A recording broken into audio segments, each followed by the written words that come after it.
Hello, everybody. Welcome to the PIPCAST 3000 episode, 74? 74. I'm Caedo Genesis. This is my co-host, BADCompanySarge. Woof, woof. Is that because we're using the okay. I've had that plan for a whole day now. All right. Well, I had a plan. I should finish the intro first. This is a bi-weekly podcast where we talk about video games and have a dedicated Fallout topic most times. And it's I said it was bi-weekly, every other Sunday, 10 a.m. Pacific. I said all the things. Okay. Mm-hmm. Something I wanted to try, which may be on screen if I got it to work, is having an effect that makes our icons register sound, so you know who's talking, because we are recording in two separate tracks. So yes. I can just take that and animate two separate elements on screen that show who's speaking, even though our voices are a bit different. I think it would just be visually nice. And if it's something I can just tell Resolve to do, then it can be just that way for the rest of however long we do this podcast. But we're 74 episodes in, so we could be going for another 70 plus. Anyway, with that mini tangent that just happened, we have a tip of the day. What is the tip of the day, Sarge? If you are someone who struggles a bit with order within your life, then every morning after you wake up, just make your bed. It'll give you a nice routine, something you have taken control of at the start of every single day. And worst case scenario, if your day's terrible, you come back home, your bed's made, and should be a little more comfy. Yep. So don't be me. Yeah, I'm looking over at my bed as, it got rained on last night, there's clothes on it, there's a controller, headset, there's like a pillow halfway down the side. It's a mess. Don't we also both have our desks in our rooms? So yeah, I'm about 6 feet away from my bed. Yeah, a lot of the time it's just roll out of bed, turn the computer on, sit down, that's YouTuber life. That's what it is. It's very exciting. Oh yeah. Get a cup of coffee, sit down for 12 hours. Yep. Yeah. Or you could reduce it like Sarge got mad at me before we started recording, and just be like, make your bed. Yeah, Caedo just put make your bed, as I was giving that proper impassioned speech about it being a genuinely beneficial thing. Caedo just make your bed, kids!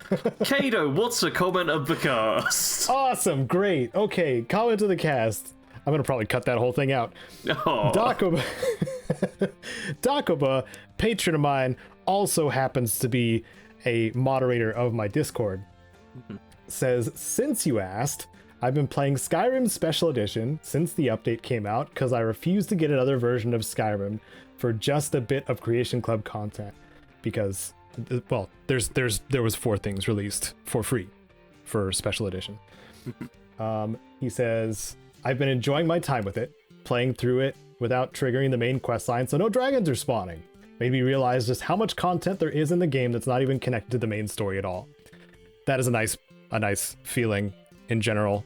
Also not being interrupted by dragons with whatever you're doing all the time. 99% of my playthroughs are no dragon playthroughs. Yeah. If I'm not recording something that needs the dragons to exist, I just don't. I can survive without shouts just fine. That's the downside for anybody else. If you don't go to the tower from Whiterun, there just won't be dragons in your game until you do that. Yep. But as a result, you don't get shouts either. Sorry, Dakoba continues. After 10 years, however, it is starting to show its age a bit, and it's a massive hassle to have any sort of smooth gameplay as a pure magic character. Well, Caedo, do you know a game that's almost 10 years old where you can have incredibly smooth gameplay as a pure magic character? You were waiting for that. That was loaded. That was loaded in. That was in the chamber. Hey, you gotta think ahead for these things. Okay, let's jump into the news. Hey, Sarge, man, I wonder what kind of game is like that. What kind of game has some fluid motion and animation and stuff like that, unlike Skyrim, what would it be? It's Kingdoms of Amalur Reckoning, re-reckoning. They're the same game, basically. But Kingdoms of Amalur Reckoning is an amazing fantasy RPG, which had the misfortune of coming out soon after Skyrim. Yes. So, after how many years they spent working tirelessly to develop this amazing game, Skyrim came out and they were like, we've got to release this soon. This isn't good. But the game got a remaster like a year or two ago? Like, yes, it's about a year ago now. Recently. Which really didn't change all that much, to be honest. The game holds up very well due to its art style. The graphics didn't need much in the way of improving. Yeah, the graphics didn't need so much. The level scaling thing, though, was a really nice change. Yeah. I did like that a lot. And FOV options? Yeah, there were FOV options, too. Like, they did improve it a bit, but normally when you think of a remaster, it's, oh, look at how beautiful it looks now. Whereas it was, oh, I guess the textures are slightly crisper. Yeah. But the game already looks really good. Yeah. It was very similar to, like, the Legend of Mana remaster, where, like, because of the art direction the game took, and they were using sprites in the game, like, there was only so much they could do to actually, quote-unquote, improve it. Where, like, in Legend of Mana's case, they just softened a lot of it, which kind of made some of it look not as good. No. Or no, they sharpened the sprites, but because of the watercolor style, they were contrasting against each other a lot harder than they did on console, actually. So yeah, I was misremembering that, but basically it didn't really need that much of a remastering, is what I'm saying. But the one biggest advantage of the Kingdoms of Amalur remaster is that the remaster was announced that it would get a bonus DLC. Like, almost 10 years after or 9 years after the game came out at that point, it was like, we're going to have a DLC for you. And we've only had to wait for a year for a release date to be announced for that DLC. And coming December 14th, like, less than 10 days from when this will go out. Yeah. Fatesworn is arriving. Yep. They finally announced it. Yep. The trailer they show off doesn't actually show off, like, the DLC at all. Yeah. It's more which is a shame. Prologue story thing. I have a feeling it might be the intro even. Quite possibly, They did some similar ones in the game itself too. Yeah. But for the other stuff.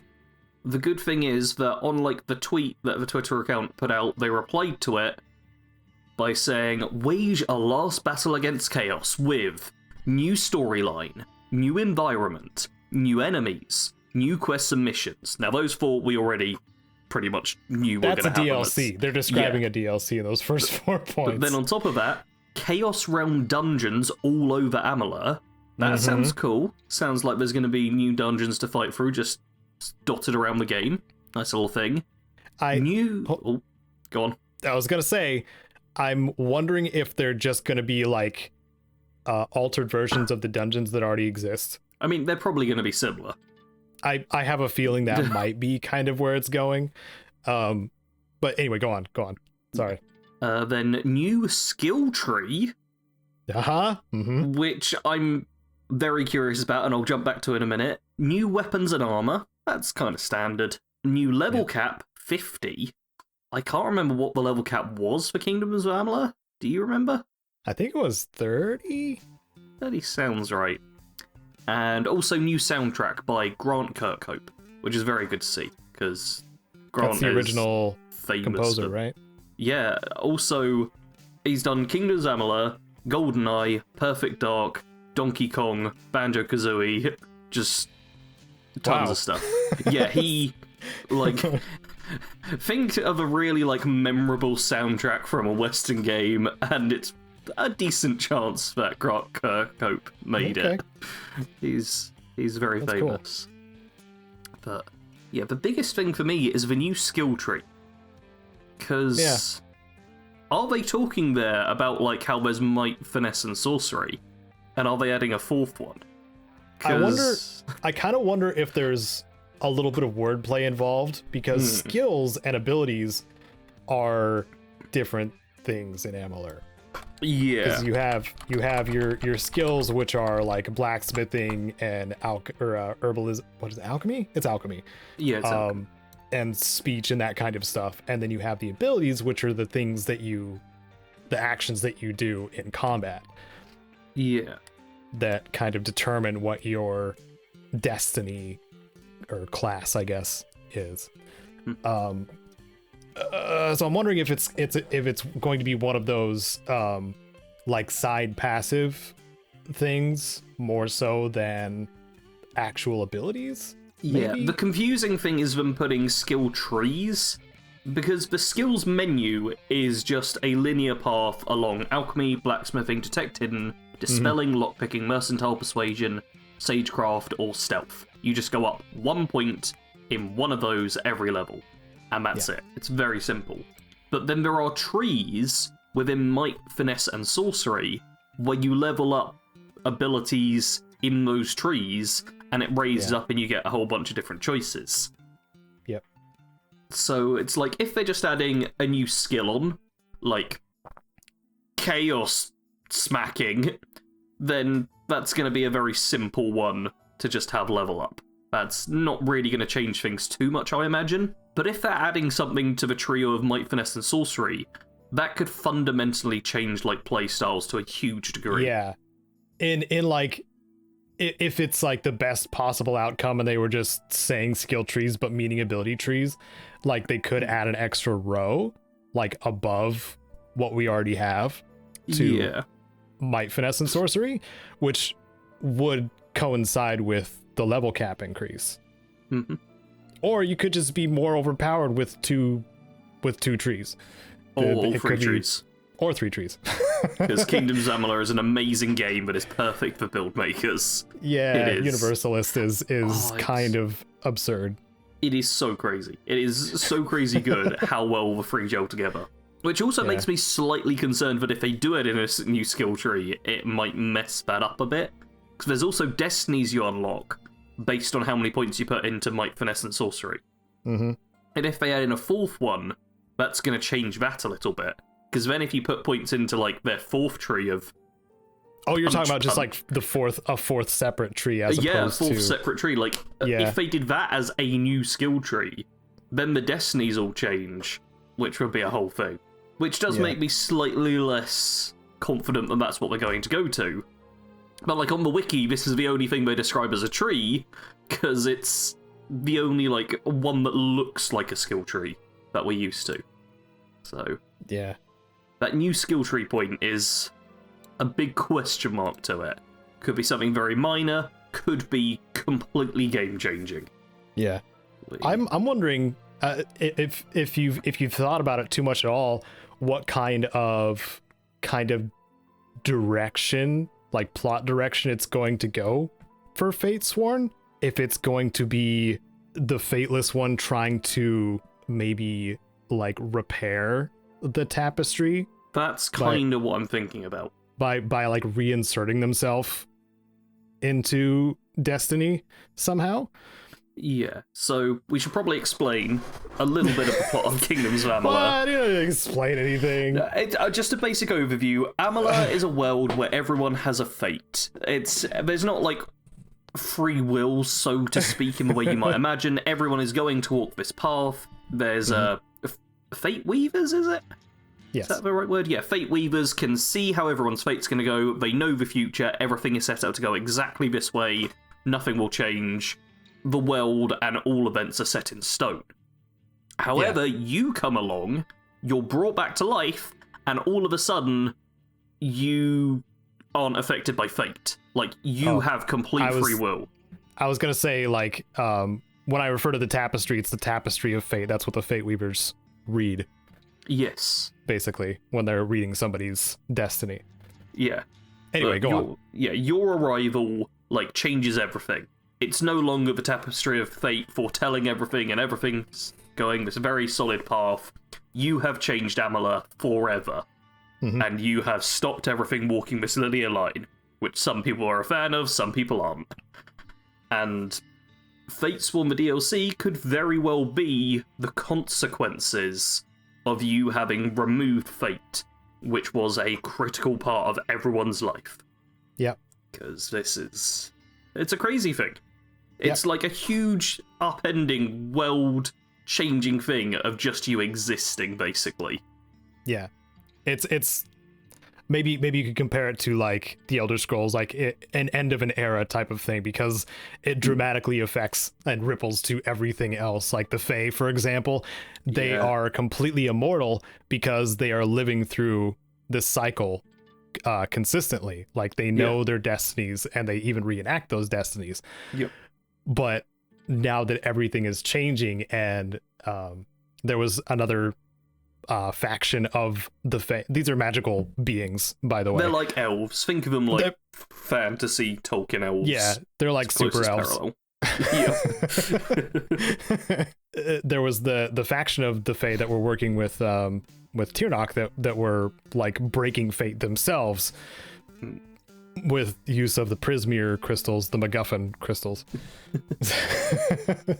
So they were kind of doing something similar, but that made, effectively made all of the other Fae kind of mortal, to learn what fear of mortality was, kind of thing. So it's all kind of crazy. It's all kind of crazy. Makes Amalur a really nuts world to be in, and be like the change of that world. Because also I like that this is among a few games where you start out dead. Yes. And most of the games that start you off that way are actually pretty good. Yeah. Because you've got New Vegas. You're basically dead. Yeah. Or very close to death because you get shot in the head. Yeah. Amalur, you're pretty much a corpse. Yeah, you are literally a corpse. The character creator is a couple of gnomes going, let's take a look at this corpse before we throw them away. Yeah.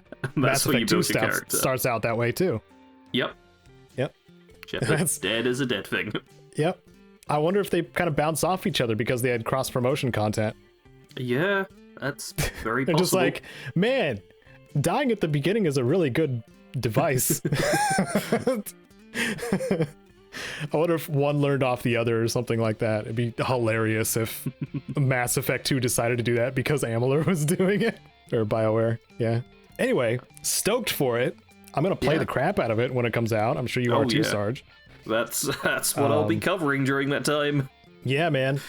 Gonna stream it and hopefully record a bunch of cool stuff and just be like, it's amazing. Yeah. Because it is. I mean, just the base game itself is great. Oh, for sure. I was going to say, comment if you're stoked for whatever comes next for Kingdoms of Amalur, because thank goodness THQ Nordic picked the IP up and not only remastered it for us, but actually are giving us a DLC for, well, kind of pulling a bit of a Skyrim for a decade-old game.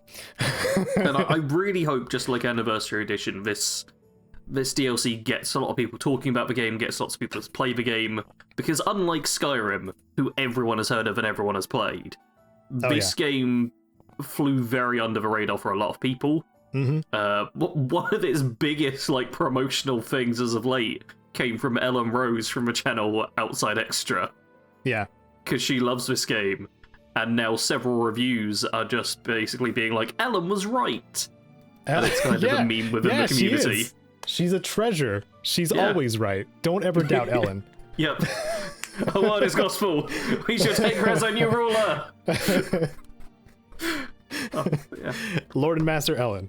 That's right. But it's a great game, and I hope this gets it a bunch more recognition and gets a lot more people to try it, because it's incredible. I'll talk about that more in the what you playing bit, because surprise, surprise, I may have jumped back into the game. Oh, darn it. Yeah. Yep. And there was a little push by PlayStation Plus also last month-ish, where a whole bunch of people, it increased traffic by a lot to my Kingdoms of Amalur tips and tricks video. It's just because so many people were starting up on PS Plus because it was a free offering there. Yeah. So hopefully that is a little extra, push to get interest in the DLC. Maybe cause a sequel to happen, perhaps. I don't know. I don't know. It would be nice to have more games in the world. Would be nice, because it's a big world that we barely got think about too. Like, we barely got a taste of it just in Kingdoms of Amalur. Like, there was so much more we could have learned. Yeah. Like, imagine if Elder Scrolls had one game. Oh yeah, dude. Yeah, that'd be ridiculous. Yeah, that'd be ridiculous. Imagine if it was just Skyrim. You're just like, what the heck is Morrowind? Why did it explode? There's like so much more to explore and learn. I hear about this Black Marsh place, but I saw a picture. Yeah, and that's it. There's a lot of stuff. Yeah. Anyway, another game which hopefully will be just as good as Amalur was, maybe even better, as it's coming out over a decade later. Is Starfield. Oh yeah. Stoked for that. Yep. So it is less than a year away now before the release of Starfield, Bethesda's big epic space RPG, which, so far all the stuff we're hearing about it is good. Yes. However, all we have is the rendered in-engine trailer. Yep. And a bunch of concept art. Yeah, as well as all the concept art and the teases that they're giving on different worlds that you can visit and stuff like that, and kind of their themes, which is cool. Yeah. I like this little trickle of information rather than dumping a whole bunch of trailers a year early. I feel like the way to do it is either the Fallout 4 style, where you announce it very soon before it comes out, and then you can go pretty heavy on the trailers. Or if it is like Starfield, where it's announced a long time before it comes out, you have to just kind of drip feed some information. You can't go too overboard on anything. You can't, tell them that you can run up walls or anything, because that would just be bad if it got removed. Man, it would suck if you, introduced, customization of vehicles or something like that, and then it just wasn't included in the game. Yeah, that kind of stuff sucks. Gee whiz. Wow, that would be bad. Yeah, it'd be terrible. Anyway, it doesn't seem like Starfield's gonna do that. No. They're being very sensible with what they're talking about. Like, they're talking about things in very broad terms, and a lot of stuff which is slightly more specific comes down to, lore of the game and how there's factions and locations and that kind of stuff, which you can imagine at this point is fairly solidly baked in. Yeah. They talked about, in the video that we linked in the description, along with all of our other sources, we linked into the Starfield, the Endless Pursuit. That's why we brought up Starfield yet again. Yes. And it has Todd Howard, the studio director, Angela Broder, and the art director, Matt Carafano, as they discuss how Bethesda Game Studios' ambitions, passions, and history have shaped the studio and how they are looking into the future with Starfield. And I shouldn't have to remind everybody, but this is an unusual thing for Bethesda Studios to have a brand new IP. They've been rotating between the Elder Scrolls and Fallout for over a decade. Yep. It's been a very safe bet for them. So this is like a brand new IP and a brand new opportunity for them to do something new and creative, and maybe that will spread into everything in the future. They talk about this in the video too. But there was a detail about it that I wanted to share, but I would have had to watch it again before we started recording. One point I really like is that they talk about how their games are a lot about exploration, and that's why a big space game is just something they love the idea of, because that's just the standard human perception of exploration these days, is what if we go to different planets and stuff? And Bethesda, one thing they always do well, regardless of, I think, how well received one of their games is it's always really good for exploration. Yes. No matter which game it is you like, if you're in like this big 3D open world that Bethesda have made, there is a lot of stuff to explore and uncover. Yeah. And that's one of the best parts about their games. Yeah, fully agree. There are things. I mean, I just discovered something in Skyrim that I don't think I'd ever discovered before, and it was the freaking chicken shrine that's southeast of Iverstead in the Hills of the Rift. I can't picture that. I'm not sure if that's something I haven't discovered or if I've just blocked from my mind. Yeah, it's there. It's just an unmarked location in the Rift that is just like I went to it and I'm just like, this is it. Is this new? This is interesting. And then of course I look it up on the wiki and it's just like, no, this has been here since the initial launch of the game. I'm like, okay. And then I think I take an offering off of the thing, and then suddenly just a bunch of dead chickens get undead resurrected. Oh. Turn into chicken zombies. Okay, that thing I've definitely not seen. Like, I may have walked by the shrine, but it must have not desecrated it. They're just wandering around, zombie chickens. And I'm just like, this is hilarious.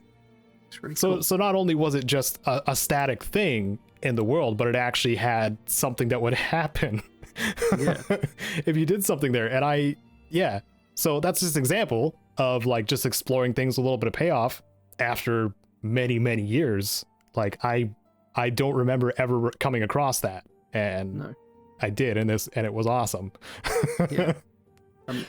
Another thing that they mention in this episode of Into the Starfield is they reference like coffee cups and how you can just interact with and pick up things and kind of just inspect stuff and that whole kind of element, which isn't something I think most of us immediately think about when talking about Bethesda games. I don't, but I do see where they're coming from. Yeah, I suppose because really if you compare to any other if you compare to any other open world game, take like any of Ubisoft's, for example, like you can't do that. You can punch the cup, you can shoot the cup, you can blow up the cup probably, but you can't pick it up and inspect it. You can't like put it into your pocket or put all the cups in your pocket and then stack them like some sort of weird pyramid in your player home.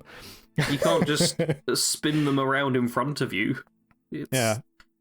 It's like, genuinely, it's something I don't think I ever hear people talking about, but it's such a big deal when it comes to making the world just feel a lot better. Yeah. And like Todd Howard actually says that those moments make the whole thing believable.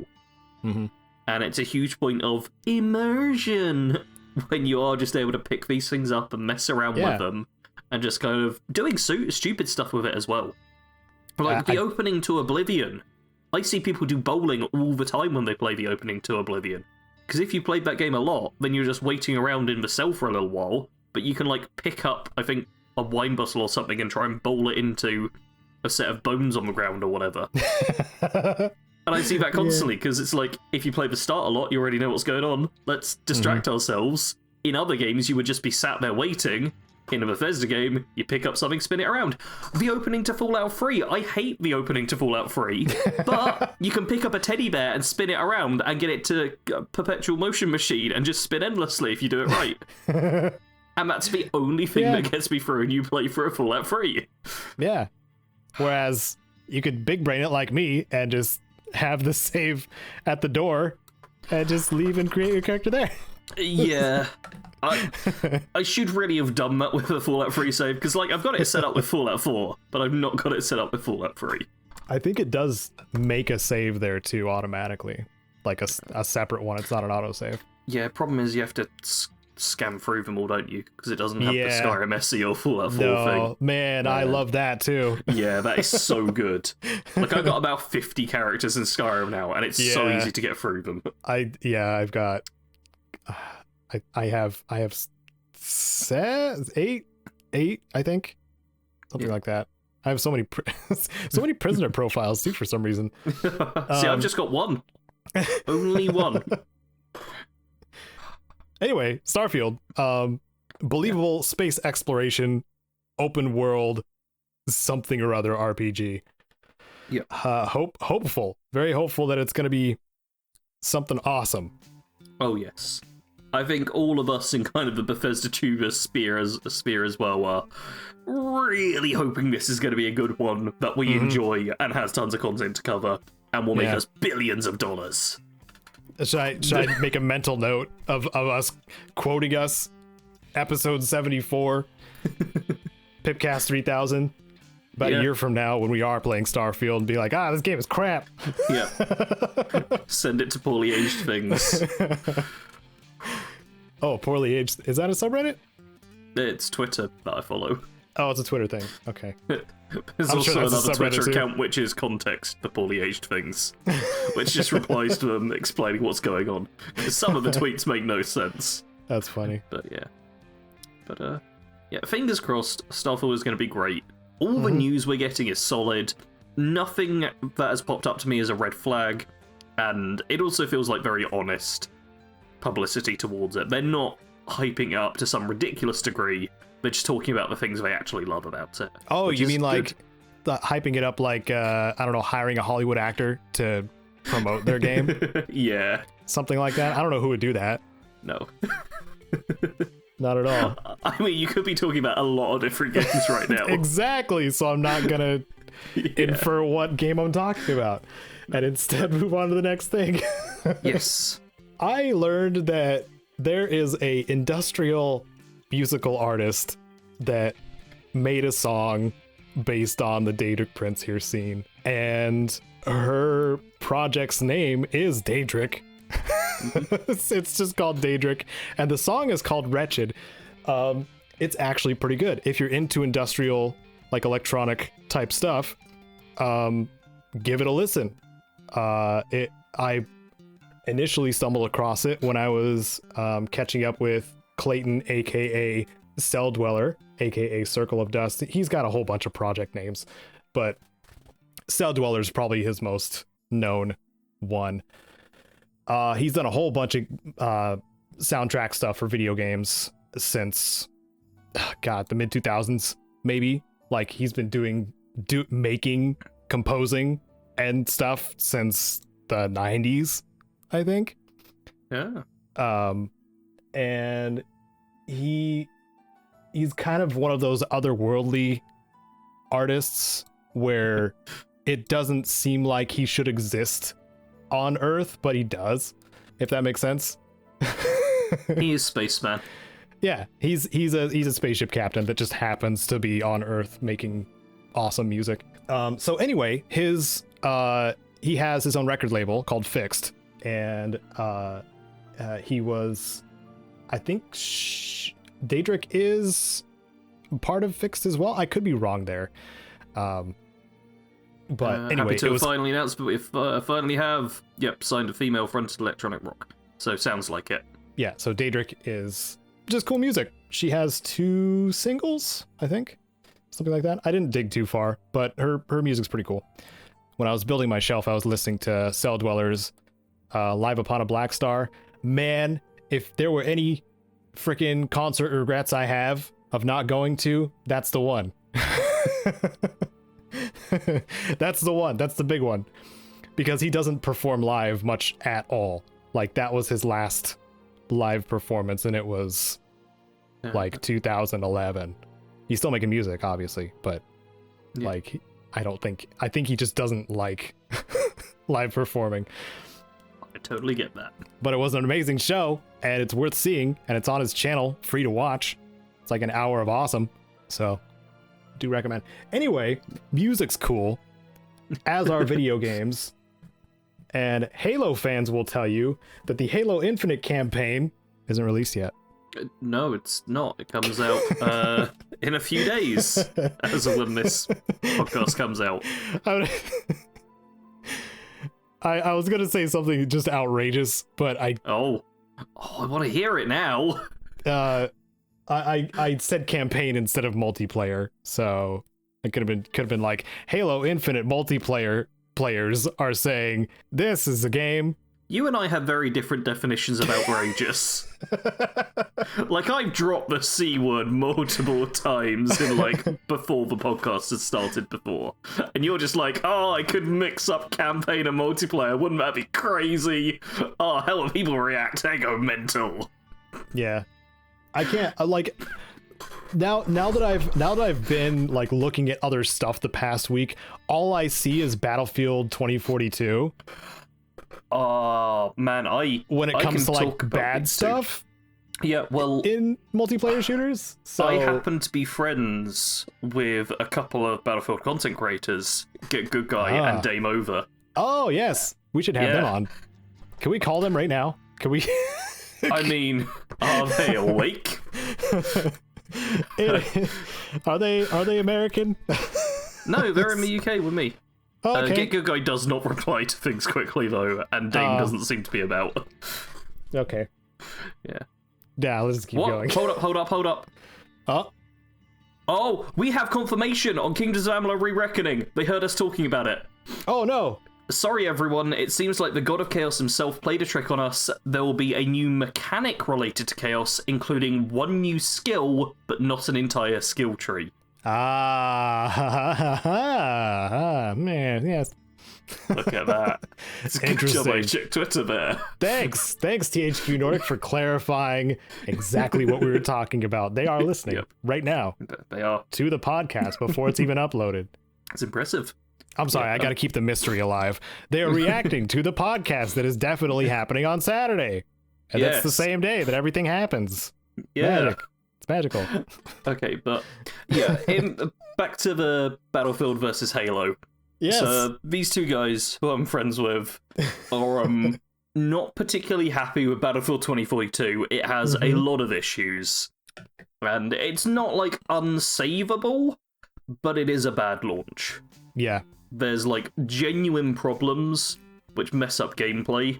And for a game where gameplay is kind of the be-all end-all, yeah. Like, if the hit markers aren't working properly, if, like, bullet velocity is all screwed up, if, like, balance is all over the place, it ruins things. It's already got to the point where the game is really suffering, like, lots of people are abandoning it, because Halo's multiplayer is excellent. Yeah. And they played free. it and love it. Yes. It costs you nothing and is also better. That. I was gonna say, I watch Angry Joe every so often, but I do recommend seeing his Battlefield 2042 review. Like, if you're just wanting some, like, angry gamer fodder, because when he's tearing into a game, it's a sight to behold. And I still like watching his channel for that alone. And I knew that Battlefield 2042 did not have a good launch, so I was like, this is gonna be cool. And it turns out it's like an hour long. It's like his longest review that he's ever done. There is a fair bit to say about it. It's got skits and his panel of buddies that they're all talking about it and they're all scoring it individually. Like, it's, yeah, they kind of went all out with that one. And it's I got to learn more about the game without having to, play it at all. Yeah. So, like, yeah. I was gonna say, rated very strangely from a quick Google search. I'll say that. Yeah, that's one of the things he was angry about. All three of them were angry about. Was just like, why is this getting 8s? Yeah, well, IGN has given it a 7 out of 10. Tech Radar 4 out of 5, which is 8. Games Radar 3.5 out of 5, which is essentially 7 out of 10. However, you look at the user reviews. This is literally just from Googling the name of the game and nothing else of getting this. 38% of Google users liked this game, and it has a 1.7 audience rating summary out of 5. Yeah. With the biggest 1-star bar I've ever seen. And yeah. Just want to ask a 5-star review starts with not bad for a game that was probs at its peak of development during a pandemic. And yeah, this will evolve into a great game. Devs need positive support / constructive criticism, not 1-star caps lock. It's just... No. Like, I understand that sentiment, but you can't just then give a 5-star review being like, well, other people are being negative, so I have to be too positive. This game is going to be good eventually is not a 5-star. No. That's... like... You could give Cyberpunk 5 stars and say that. Dang it, I name dropped it. Dang it. I was gonna try to talk about it later. I was gonna try to apply it the whole time. Gosh dang it. Alright. I screwed up my whole joke. It's all fine. right. But anyway, if we look at Halo for contrast, it doesn't give me a Google review of it. Screw you! How dare you, Google? But even like the IGN reviews, like 9 out of 10 instead. I think it's because Halo better. is not out proper. Like its campaign mode isn't out. So, like, Man. which Battlefield also didn't come with, by the way. Yeah. Oh man. See, Oh. this is why I like extra context from reviews by people like Angry Joe. Yeah. And I now know things like Kaleidoscope is a map that's full of bullcrap, and you can call in vehicles on top of a skyscraper and just camp the one way up the building. I wouldn't have known that, and that's complete bullcrap and shouldn't be in their game. 2 tanks and a couple of hovercrafts just camping in one elevator because that was the one way up that building apparently, and they made that a capture point. Oh, that's okay. That's particularly bad. Isn't that horrible? That is. Yeah, that's just no. That's a no. It's a no. Why did you do that? Yeah, I know you can wingsuit and stuff like that, and also like the calling in vehicles and stuff like that. I think they said something along the lines of vehicles quadruple your health, and there's no real penalty for calling down vehicles, so everybody is in a hovercraft. You are getting splattered by hovercrafts all the time. Dame Over actually posted a video where all of his gameplay was just him in a hovercraft, playing very recklessly, going up 90-degree walls. Yep. You can also just go straight up over walls. people, not being able to be stopped at all. Like... And I will say as well, both Dame Over and Get Good Guy are primarily like infantry-focused people. Like Get Good Guy in particular is not a fan of vehicles at all, doesn't like being in them. Yeah. And the balance between vehicles to infantry in this Battlefield is too far in the vehicles' favor. It completely forces you everywhere. Yeah, it completely forces you to anti-tank the whole time. So like any of the diversity that like the previous games kind of had when it came to soldiers. It's like there's a clear meta and everybody's using it. So like everything else is just don't bother. Yeah, like vehicles have always been powerful in Battlefield, but infantry has been kind of like the main thing to focus on. Like most people are infantry, and then there's really powerful vehicles. Yeah. Battlefield 2042, seems to be most people are in vehicles, and the few who don't get in a vehicle are dead. Yep. And Halo's multiplayer is perfect. I think there were some gripes about the battle pass, if we're getting back to Halo. Yeah. Honestly, that is the one and only thing I've heard like a proper complaint about is the battle pass. Costs and unlocks were a bit too high. And they've already did their best to address it. Did what they could to address it so far, and might make more adjustments in the future. I can't remember where I found it, so unfortunately I can't source it, but I swear there was a quote like of them saying that it's their top priority is to just sort out the battle pass, and that is crazy. The game is already like good enough that their top priority isn't like fixing some bad bug or some stupid hack or rebalancing thing. It's making the cosmetics like fit in better with the gameplay. Mm-hmm. Yeah. Imagine a game that has really good gameplay, fine-tuned, in fact, and then it's the other bullcrap that players are mad about. The game itself is good. The game plays good. Yeah. Hit detection exists in Halo. It's just really, really solid. It's a great example of how to launch a game, which the multiplayer as well, it isn't that complex. So it should be a simple thing to launch relative to a lot of other games. Like, we mostly cover big open world RPGs, which are a nightmare of billions of variables. And when one thing is off, it can screw up a dozen things, hence why they're so glitchy and broken, no matter what. Yep. But Halo Infinite, keeping it relatively simple with the multiplayer, by just sticking with the same Halo formula, has just managed to launch a really good game before the actual full game is launched. Mm-hmm. hopefully the campaign is just as smooth sailing. Yeah, it does kind of sound like Battlefield is a bit dead, right? Yeah, well, Battlefield 5 was a very mixed game. Like, once again, Good Guy and Dame Over had a lot of issues with it, and would often go back to Battlefield 1.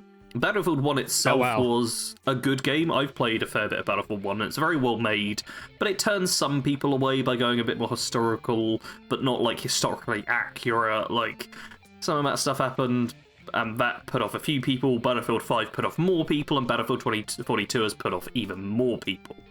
So, it is multiple games in a row which have put people off. Yeah. It's kind of like Fallout to an extent, where Fallout 4 put off some people, Fallout 76 put off a lot more people, but Fallout 4 also brought in way more people than it put off, and Fallout 76, due to like the free-to-play from Xbox Game Pass and stuff, and constant updates, has at least kind of evened itself out a bit. Yeah. But Battlefield has not managed to do that. Battlefield 5 had its content just like stopped prematurely and just kind of abandoned so they could get onto the next game.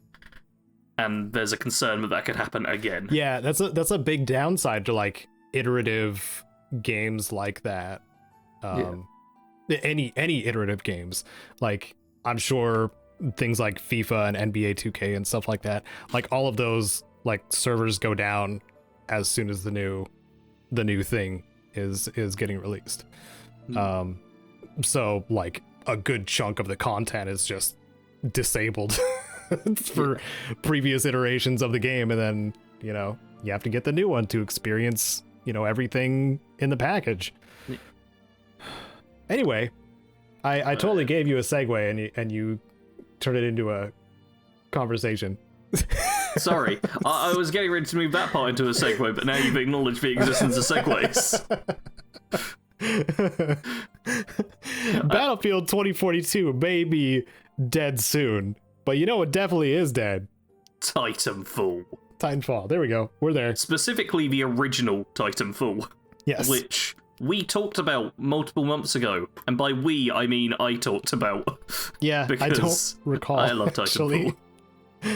Like, I got really into Titanfall. I actually found Tony Mo through his Titanfall 2 content.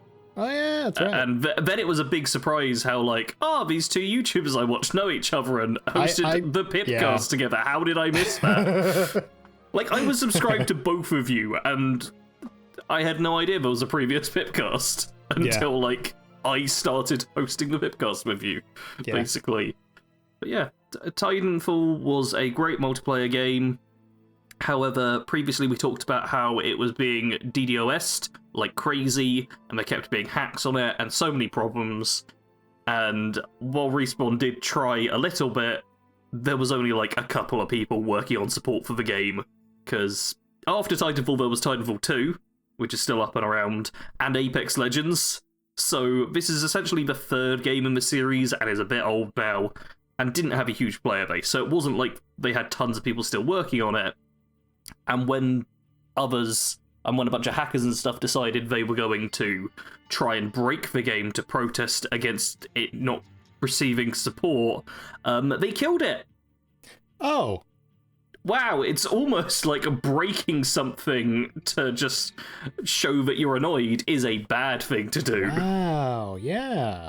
Interesting. Yeah, it now means that Respawn has completely given up on the original Titanfall, and it's going to be removed from subscription services at the start of next year, and sales have already been halted. You basically can't buy this game anymore. Yeah. Which is a shame. Titanfall 1 was a lot of fun. It was very good. Titanfall 2, though, still around, and even while suffering some of the same problems with DDoS attacks and all of that, the single-player campaign, just that alone in Titanfall 2 is worth it if you can pick up the game nice and cheap, which you generally can. You can often find it for like $5. Original Titanfall, dead and buried. Which is a shame, because Respawn seems like a lovely developer. And there's a lot of developers and companies these days which aren't lovely. Yeah. That's too bad. But it seems like Respawn, that's Respawn, right? Yeah. Hey, Caedo, you remember segways? Yeah.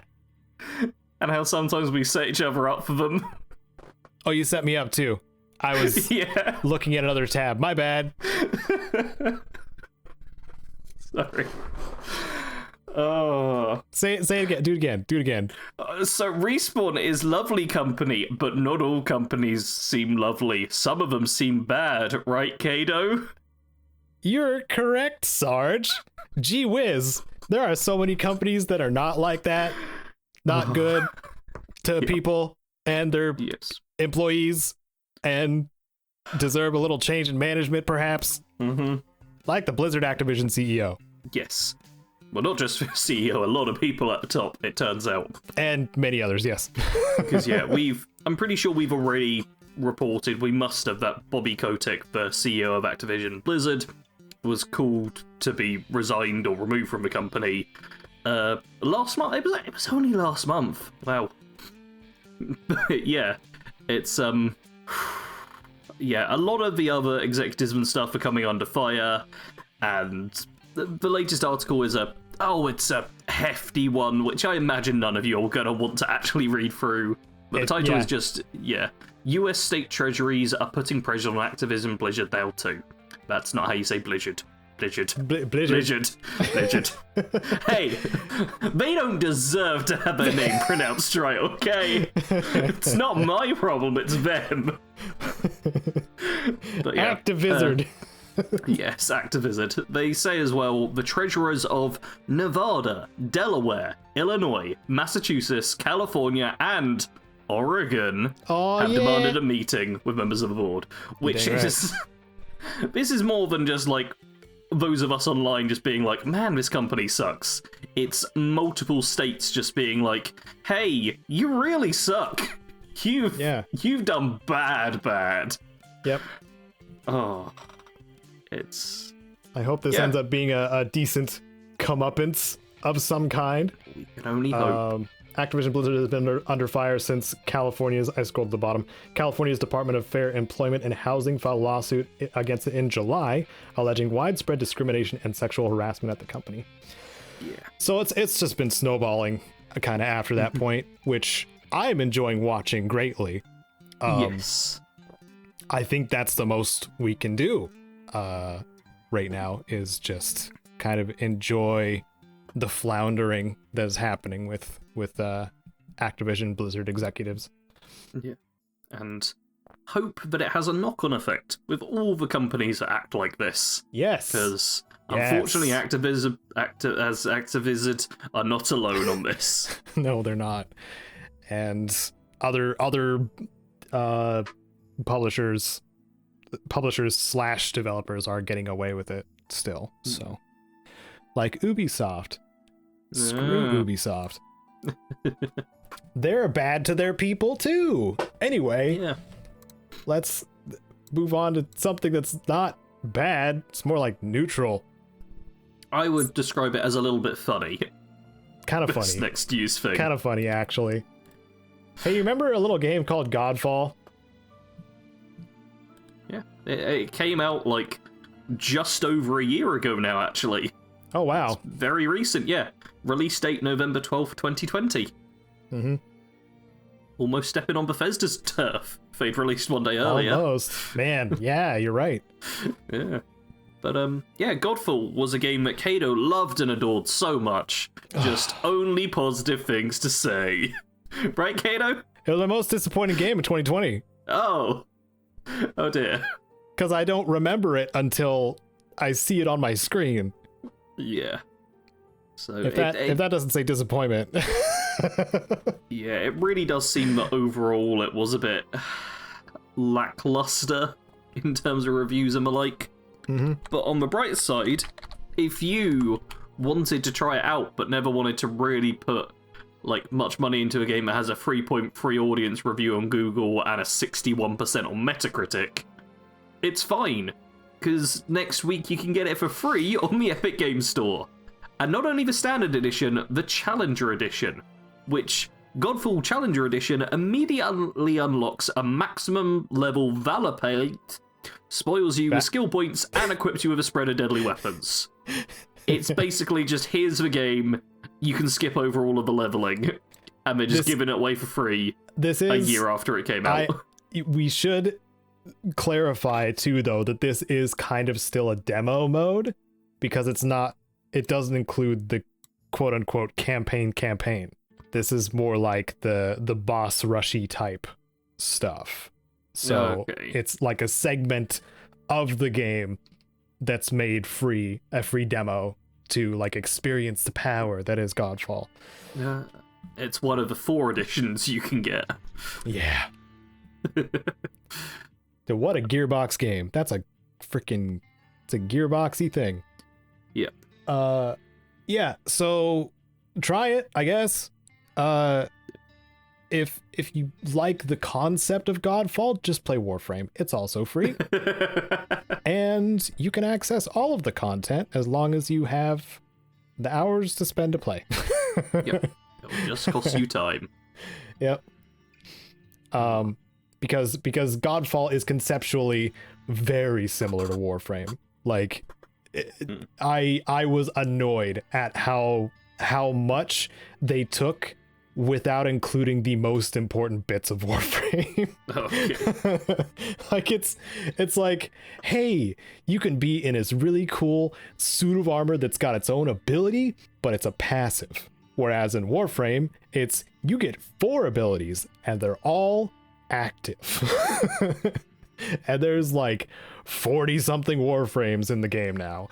Whereas Godfall has like 15 Valor plates or something like that. Granted, Warframe started small too, but at least the Warframes had abilities of their own. Whereas Godfall is more like, this is just an aesthetic choice with a tiny buff. Enjoy. So, yeah. I have my own feelings, obviously, on Godfall. It's a gorgeous game. Like, the aesthetic is beautiful, but that's about it.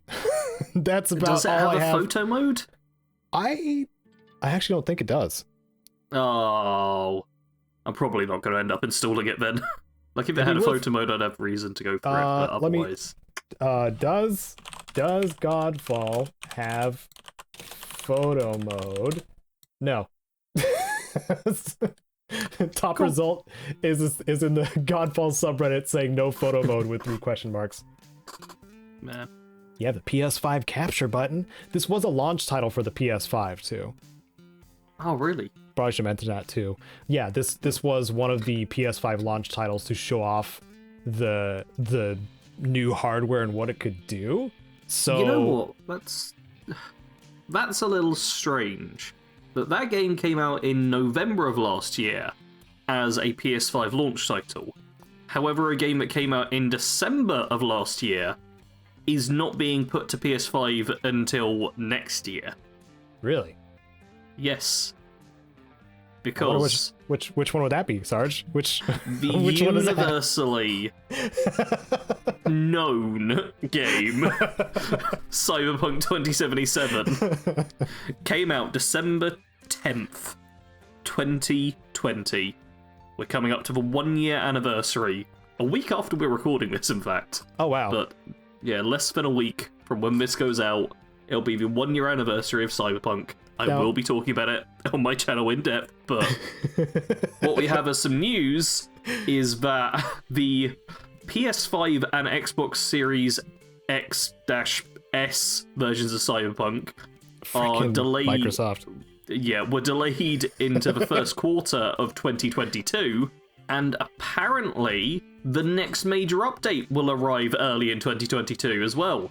And for those who haven't been following, the major updates so far for Cyberpunk have been some bug fixes, a car, a jacket, and Keanu Reeves looks different-ish now. Did you write those down just to make sure? No, I just remembered them. Okay. I figured it would be fine. Because it wasn't that many. It wasn't that many things. It was hundreds it was all pretty minor of bug fixes and skin and a skin and a skin. Yes. Cool. There's a vehicle too, which doesn't function differently than other vehicles, so Is it's it practically a skin a skin to a vehicle that already exists, though? Oh, you know what? I can't fully remember. I feel like it's its own separate vehicle, but because it plays in exactly the same way as other vehicles, it's sliding almost all over like the a road. skin. Yes. Awesome. Yeah. So I'm going to be complaining in a week's time over on my channel about Cyberpunk and some of the issues, but it still has a year after. Because despite the past year focusing almost entirely on bug fixes, the game is still buggy. And it's now got to the point of, when I play it, I'm like, okay, is this a bug that's going to be patched out, or is this just how the game plays? Like, cops in the game, that was a big thing where people were like, oh, there's a bug where they teleport, like, right next to you. That was very clearly a bug. Mm-hmm. However, once you become wanted in Cyberpunk now, the cops still teleport to you, they're just slightly far away. And by slightly far away, I mean they instantly start shooting you unless you're behind cover. And it's like, okay, is that supposed to happen? Is this how it's designed? Or is this still just a bug? How they decided to fix it? Yeah, it's like, it's kind of like the GTA model, but a lot worse. Mm-hmm. Because in GTA, there'll be cops that spawn just kind of like just outside your compass range kind of thing and head towards you. Whereas in Cyberpunk, they spawn like 20 feet away and have guns. I wish I was knowledgeable enough with programming to be like, there's several solutions to this, and it's just this easy. But like, obviously it's an open world game. I don't have the expertise to talk about it in that way. I mean, there's definitely several solutions. We just don't know how easy they would be. Several, you're right. Like I could be like, you know how they introduced the law enforcement in Cyberpunk? It's like right in front of you when you're riding in the car with Jackie on your way back from like the first little adventure thing that you guys are doing together. And you see like an airdrop of dudes, and then they just like gun down these criminals, and you're just like, oh, that's pretty cool. I would love something like that. And I'd maybe have like specific buildings where they start off in. Yeah. And then the closest one of those to your character is where they then spawn into, and they travel from there towards you. Yeah, even junctions on the road. Like if they were dropping in from an aircraft, like dropping in at that junction on the road, if it's like a block or two away, and then just hoofing it over to your location and wrecking your face. Yeah. Also, you get this weird thing where if you're actually like fully in Night City in a hugely like industrial area where there's tons of people and where you imagine most cops would be, that's when it's easiest to avoid the cops because there's so many things in your way. Whereas if you're in the middle of absolutely nowhere, when there's literally no people around and you manage to commit a crime, the cops just instantly are like right next to you, basically. Oh, like in the Badlands and stuff like that? Yeah. Yeah. Like, those are where my cop deaths have happened. It's ridiculous. Because they just spawn in, there's clear line of sight because you're just in complete empty, dead lands, and you die. Yep. It's very bad. So, I just like how you labeled this. What did I label it as? You said Cyberpunk 2077 might get an update next year. Yeah, I'm not convinced. Like, maybe they'll update it. Yeah. But I'm not saying for certain. I should have watched this too. It was the financial results for CD Projekt Red. Like, this is clearly an investor video for sure. Yeah. Again, like, people aren't really going to care too much. Regular gamer consumer people aren't going to care enough to watch this. Like, their profits are going up slightly less due to expenses related to updating Cyberpunk and exploratory work on new projects. Yeah. However, their like year-over-year thing was going up by nearly 40%, up to like $34.7 million. Is what they'd got up to. So, Cyberpunk hasn't killed the company by any means. Oh no. To be clear. They're fine. They got are a lot sweating a of little bit, issues. obviously, because they lost some investor support with the launch of the game, right? Yeah. So yeah, I will say the reviews of the game have become very positive now, which I think is mostly because it's been so publicly like talked about negatively that when people are getting into the game, they're expecting all these bad things, and they're like, "Oh, there's stuff I like about this game mixed in with all the bad stuff. Yeah. Oh, 5 stars." And maybe a couple of the bad things were patched with the hundreds of fixes. The bad things are a lot less bad now. Yeah. There's less game-breaking stuff, and more just, "Oh, this is bad. That doesn't work properly. This makes the game worse, but I can still play it." Yeah. I will say, still, but these are, a couple of things that are already kind of baked into the game and aren't really affected too much. Is like, I really love the companion stories in Cyberpunk 2077. Like, that's something they did really, really well. And also, I'm just balancing it out right now too, because I crap over Cyberpunk all the time. And the soundtrack. I have gone back to the Cyberpunk soundtrack so many times over the past year of its existence, because it's amazing. The Cyberpunk soundtrack. If there's anything good that you could say that came out of Cyberpunk, and even if you're like an absolute hater, like, just listen to the Cyberpunk like soundtrack. Me. Of course. Just listen to Cyberpunk soundtrack. Yeah. It's awesome. Yeah. No, you have brought up like the 2 biggest points, I think, in my review. Yeah. I bring up both of those because they're great. There is some really great stuff in the game, but a lot of it is just like, come on. Yeah. I do split my review up into like the good, the bad, and things they just missed out on. Yeah. Because I found there was a lot of that when I went back. But it's not a terrible game, but it definitely did not live up to the hype, the promises, or even just the, maybe this will be like a big open world game to spend years in. It's... I don't think many people are going to be playing this game for as long as they play other open world games like Skyrim or Kingdoms Amalur or stuff like that. Yeah, or Fallout. Yep. Yeah. Because Fallout, you can play for years and years. Yeah, Cyberpunk, strange. you can get a good few playthroughs out of it. Like, I'd say like 500 hours if you want to be like a bit of a completionist. Yeah. But if you hit 1k hours in Cyberpunk, you've really got to enjoy just riding around the city doing nothing. Yeah. Because, And I wonder if it comes down to the cups thing. You can't pick up cups in Cyberpunk. That's what they're missing. Cups. You can't pick up cups. Todd Howard's right. He's always right. It just works. You can't pick up cups. I mean, it is a genuine point where you just can't interact with the world at all, and makes it feel even more dead.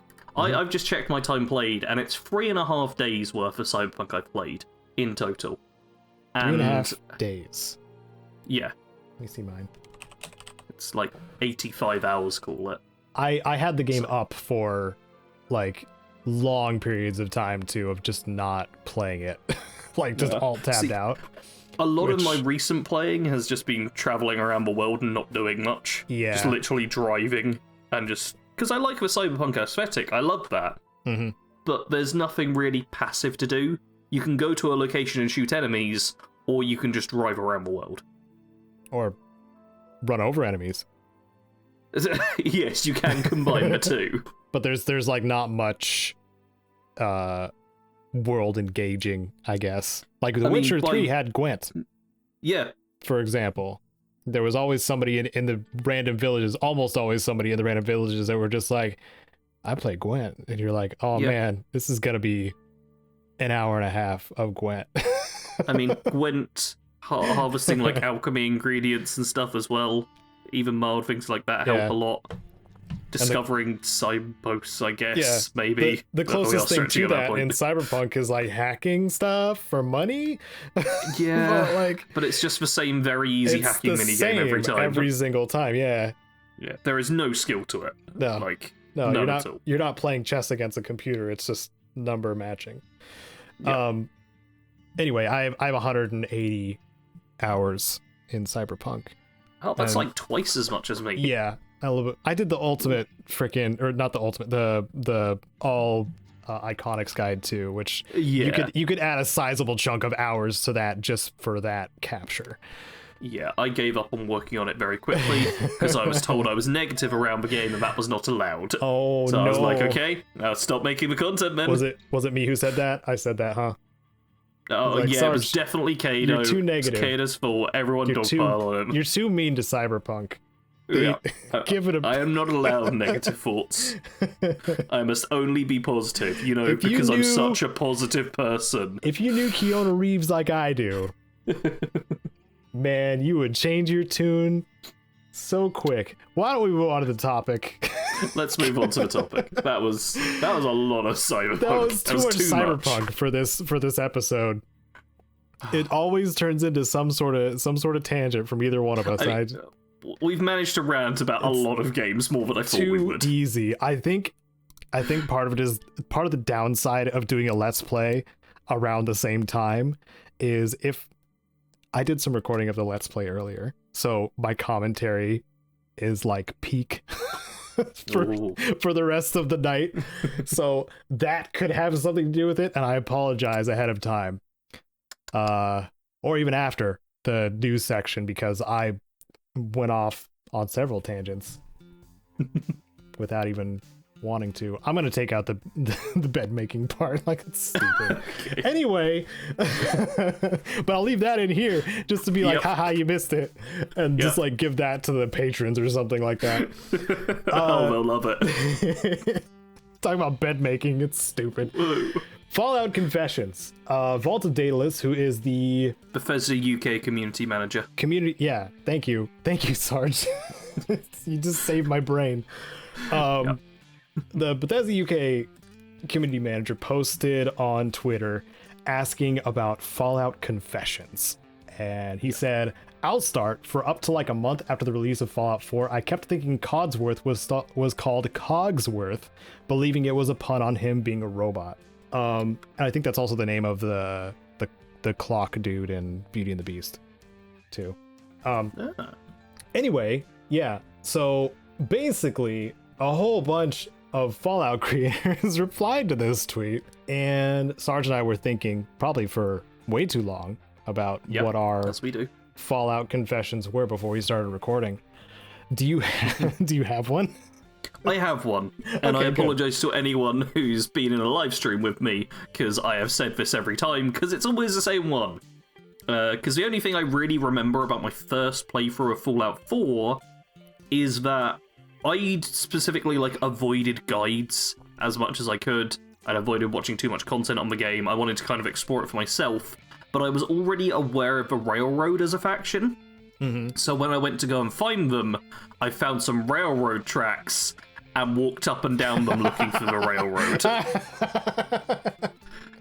Dude, that's a great one. That's good. That's really good. I mean, I remember, that's literally all I remember from my first playthrough of Fallout 4. Because it was just such a kind of, it was simultaneously really dumb and really smart. Because obviously when you know how to find the railroad, they're super easy and obvious to find. But I just had the word railroad to go with. So I was like, gotta be on the railroad tracks. I did not find them. I'm pretty sure I found Outpost Simonja though, which is a slightly dangerous place. Yeah, that is.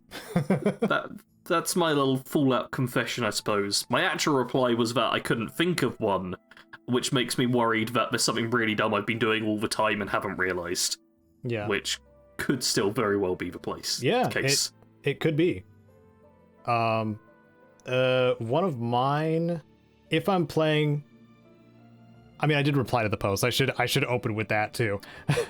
I replied with an actual answer to Vault of Daedalus. A terrible reply. But the reason I had that one ready is because I made a video on it.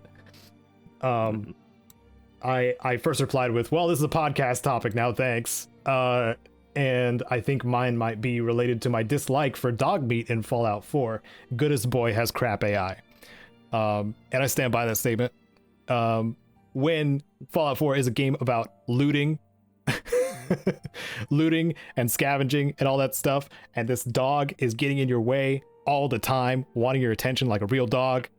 I mean, it doesn't. It goes from helpful to a hindrance, and I can't stand it. I would like to point out that I ratioed Caedo's reply with 100% more likes than him when I said, "Dogmeat is the best, you suck, bad Cardo," all in caps. Yeah. Oh. Yeah, but if you want to see my worst NPCs list, Dogmeat's on it. Spoilers. Yeah. He's in the thumbnail. He's the one you're allowed to spoil. That was fully intentional. That was with intent. Yep. Yeah. Because people are gonna be mad. Yeah. It still gets discussed to this day. Yeah. I have used that as bait, and people fall into my trap all the time. But it's not misleading because he's in the video. Thank goodness. Yes. Hashtag not clickbait. That's right. Hashtag a proper hook. There was another one. I tried to make who's the girl at the Vault 21 gift shop? Do you remember her name? Wait, New Vegas? Is that Vault 21? Yeah. I don't remember her name. No. I think whenever I'm playing by myself, I do my best every single run to woo her with vault suits. Like I do. She's like my almost immediate go-to when I go to the strip, I think. Also in her room is one of the snow globes. Maybe that's part of it. You know, that's actually got me another Fallout confession, I suppose. It's not something I feel like I need to confess, but I really don't play with followers that much, and the vast majority of Fallout followers, I've not like completed their full quests or like maxed out their relationship status, and in general I avoid romances in Fallout. Like the few times I go for them are generally like, I get a stat buff from doing this, I guess I'll do it. Yeah, but because that's the most there is to it anyway. Yeah. I mean, you get the soppy lines and stuff. I don't know, there's people who, like, really go in for the romances. But in video games, I really don't enjoy romances. Yeah. Like, I prefer not to romance other people in there. I think canonically, that makes all of my builds ace. So, ace people out there feel represented, I guess. That's awesome. That's awesome. Represent. I think what kind of bothers me with Fallout 4 is like the companions are leaps and bounds better than pretty much any of the Fallout games prior in Fallout 4. I will stand by that statement. Like, despite my gripes with Dogmeat, like all of the companions are still better than they were in the previous games when it comes to characterization and stuff like that. Yeah. What was the point I was getting to? I lost it. Whoopsie. Oh, we've been talking about romancing them? Yes, thank you. Good God. Okay, so like you can raise affinity with the characters in Fallout 4 and then have the potential to romance them if you fall into their type. But they didn't quite go all in at the level that Mass Effect does. Whereas in Mass Effect, like this romance that you have with characters can carry you through the entire series and have little inclusions the whole time, which makes it way more impactful. Yes. I have many memories of Jane Douglas talking about her BioWare boyfriends. Mm-hmm. Yeah, I'm sure with the other BioWare game, this fantasy one, Dragon Age, Thank you. Mass Effect. Yeah, Dragon Age, because that has some. I saw one of them, which is like the big horned dude, whatever his name is, being a romance option, and the hilarious like morning after situation where everybody's showing up outside the tent. I think that's the only clip of Dragon Age related to romances that I've seen, and it's hilarious. Man, they do romance pretty well, is all I'm saying. I think Larian does it pretty well too, actually, with Divinity Original Sin 2, as well as what we're going to get when Baldur's Gate 3 is finally finished. They're already kind of working on their romances and stuff like that, but they're having that level of involvement, it seems like, with their storytelling and stuff, and I like that. I don't like it going halfway, kind of like Fallout 4. I don't know. Maybe that's my one of my confessions. These halfway romances are bullcrap. I didn't know. Here's one that is very recent. I didn't know that you can leave Raven Rock without it exploding. President Eden does not self-destruct every single time. Oh, okay. Yeah, I didn't know that until very recently. I may well not have known that.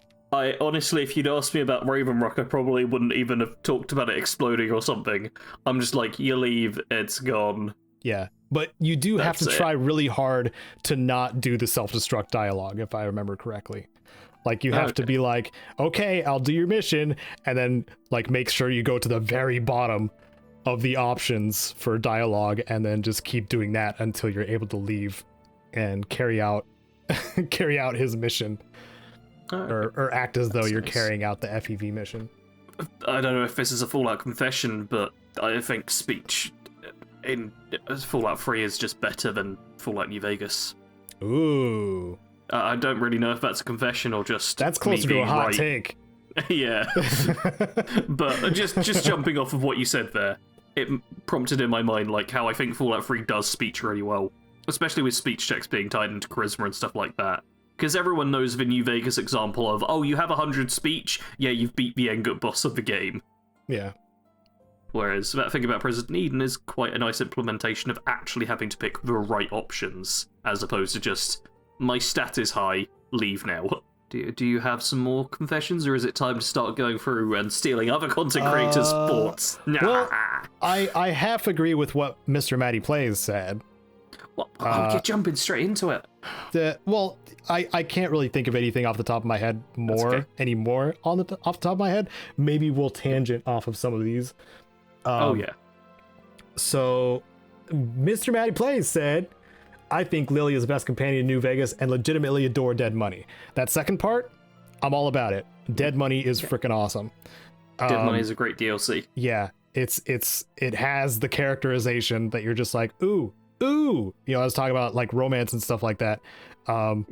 Like it's on that level where how you want to be involved with the characters that are in Dead Money in such a short span of time. They pull you in so well. Whereas like in Honest Hearts, you're just like, a shot follows shock. Yeah, I posted a meme to like the community tab the other day of the Captain Crunch oops all berries but oops all genocide with Honest Hearts just laying over it. Because the last time I played through Honest Hearts, I literally just killed everyone, walked away. It was less than 2 hours to get the DLC done. I spoke to no one. So hilarious. Honest Hearts is not a good DLC. If you ranked all of the Fallout DLCs, it's on the lower half. Yeah. It's kind of around where I would put Mothership Zeta, probably. Yeah. Mothership Zeta and Operation Anchorage, I think. Yeah. Kind of where I put none those. of them are particularly good. Yeah. Like the one thing I see people get excited about in Honest Hearts is Joshua Graham. Yeah. Joshua Graham being there is awesome, but like if you just genocide everybody by accident, you're not gonna run. Yeah, I mean, even if you just do it normally, besides talking to Joshua Graham, there's not much of interest. Mm-hmm. Like the survivalist is like, oh, that's a fun little story, but for a full DLC, there being like a couple of interesting things that happen. Yeah, it's. Part of the downside too is that the survivalist story is actually a bit more interesting than the stuff that's actually happening between the tribes. Which is a bummer because Joshua Graham had so much build up in the vanilla game. Which is disappointing. And Daniel's just stupid. Give me your hat, you don't deserve it. Yep. It's fine, though, because you'll just get all the things in a box at the end, right? Yeah. Man, I wonder about those choices a lot of the time, too. Makes guys easy. I feel like it's gotta be, like, a question of time. Yeah. Like, I feel like it's just like, oh, we're running a bit behind. Stick the rewards in the box at the end. Mm-hmm. Let's focus on the other stuff instead. It made a lot more sense in Lonesome Road. Yeah, it was those just like, were at least added in some special context. delivery. Yep. And based on decisions too, which is kind of cool. Yeah. Whereas Actually changed what you got. Honest Hearts is Rather than they just, here's the uniques. dump all the uniques into a chest. Yep. Minus like Did you make a uniques guide for Honest Hearts? I did. There were a few that weren't in the chest. Yeah, because I'm aware there's like the survivalist stuff. Thingy. Yeah. Man, I'm tempted to go watch that. Not to learn anything, just to laugh. Yeah. Because, yeah. I would say that if I actually remembered, I would guess that I took the least amount of time with Honest Hearts 1 just because it was just, so easy. I can tell you which one took the longest time, which freaking Old World Blues. God, so many uniques. And all rares. Those going through the courses several times. Doubles. There was doubles of almost everything, and I was so pissed. Because then I'm just like, is this unique? I don't know. My brain. I'll say, among the confessions, I see a lot of people having a similar point. We'll mention Darth Zion here, because that's another content creator. He says, it took me nearly 3 years to complete Fallout 4 as I kept getting distracted by settlement building, still not finished Far Harbor. Oh, wow. And there's quite a few replies here of people talking about settlement building in Fallout 4 stopping them from actually beating the game or doing other stuff. I'd almost have a reverse confession of I've not spent enough time with settlement building in Fallout 4. But for a lot of people, it is like, yeah, I stopped doing the quests because I enjoy building instead. Yeah, I think if I did like 4 or 5 videos on it, that means I did a lot. For me, it's kind of a fact that I make videos on the game that have stopped me from building so much. Really? Like, a bit of a confession is I play very differently because of being a content creator as opposed to how I would normally. Like, Fallout 4, I'd want to do, like, a survival mode, build up all the settlements, connect them style playthrough, if I was playing just completely casually. Content creator, not a part of me at all. You know that's something I relate to. But when I was, like, first playing Fallout 4, I had pretty sizable gaps of time where I would just play it for myself and get really lost in settlement building. I think I would spend like a couple of days at a time just doing that. Getting the foundation pieces. I'm sorry I cut you off too. Getting the foundation pieces at the not the fort. The Minutemen. Well, the castle. The castle. It's the fort, the castle, whatever.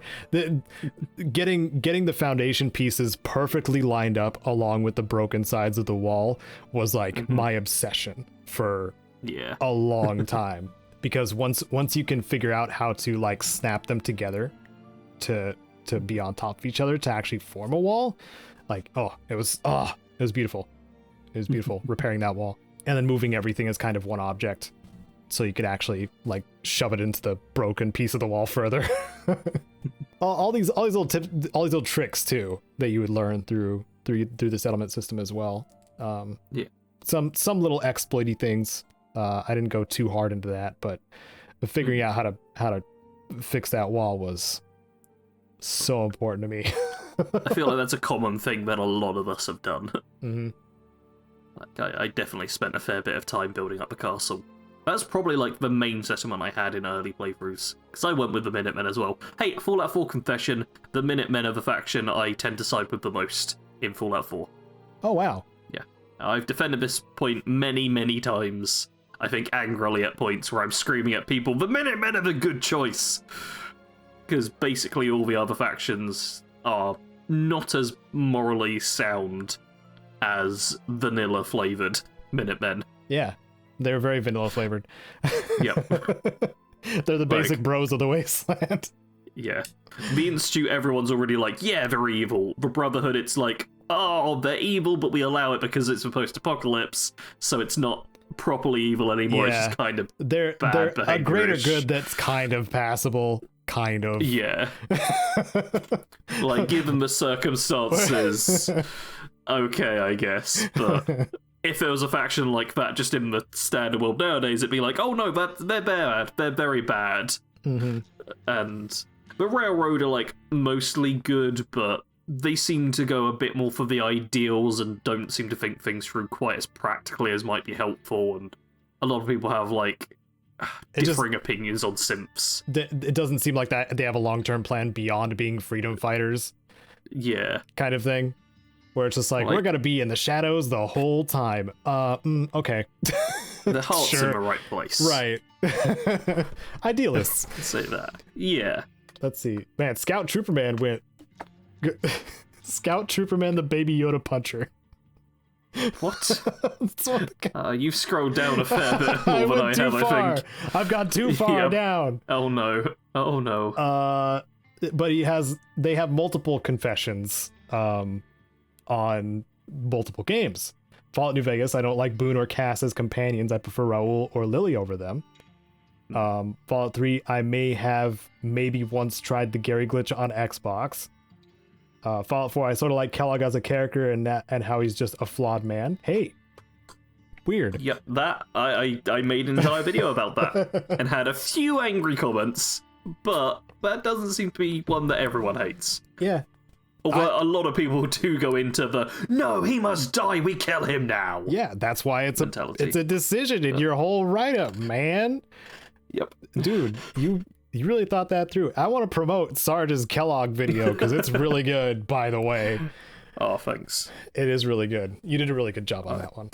I actually got a really nice comment about it just the other day where someone was like, wait, how did you do these shots where Kellogg's like walking along and killing the simps and he's looking at the thing? And I got to like nerd out a bit about how I used like green screens and made my own Kellogg character, and the character creator did other things. It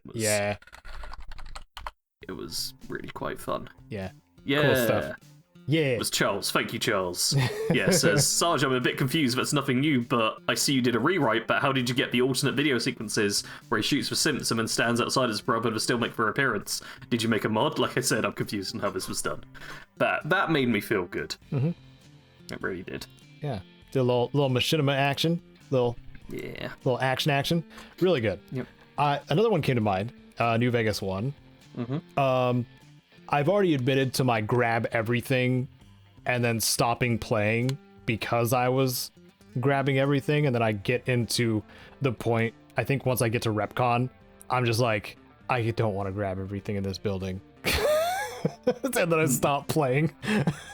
I've had multiple playthroughs where I've done that. Where like I grab everything that's inside of a building, like the Bison Steve Hotel, grab everything. The ruined books, the cups. Oh man, the cups. There's so many cups. The pool balls, everything, or billiard balls. Sorry, wrong terminology. And then stash all the stuff I don't need inside the garbage can. So if I do ever need certain types of junk, I can go straight to that garbage can and just loot what I need out of that instead of looking through the whole building.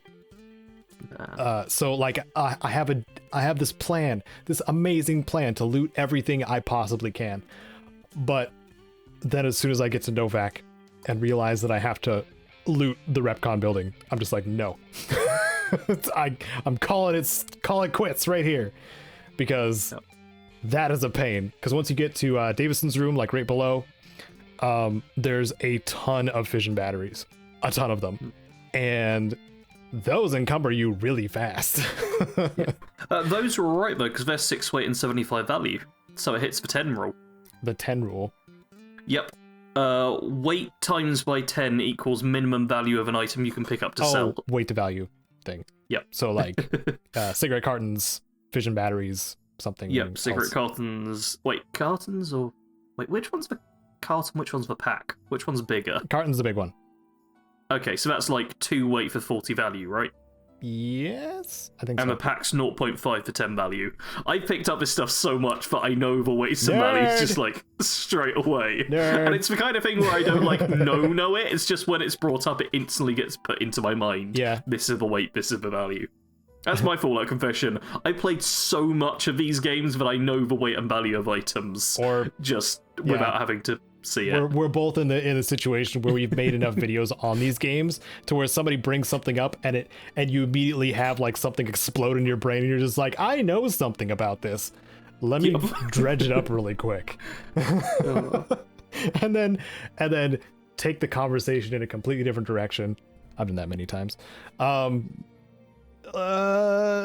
there was something else that I wanted to mention. It's playing a evil character, but trying to be as nice to the NCR as possible still, so I don't get blocked out of their quests.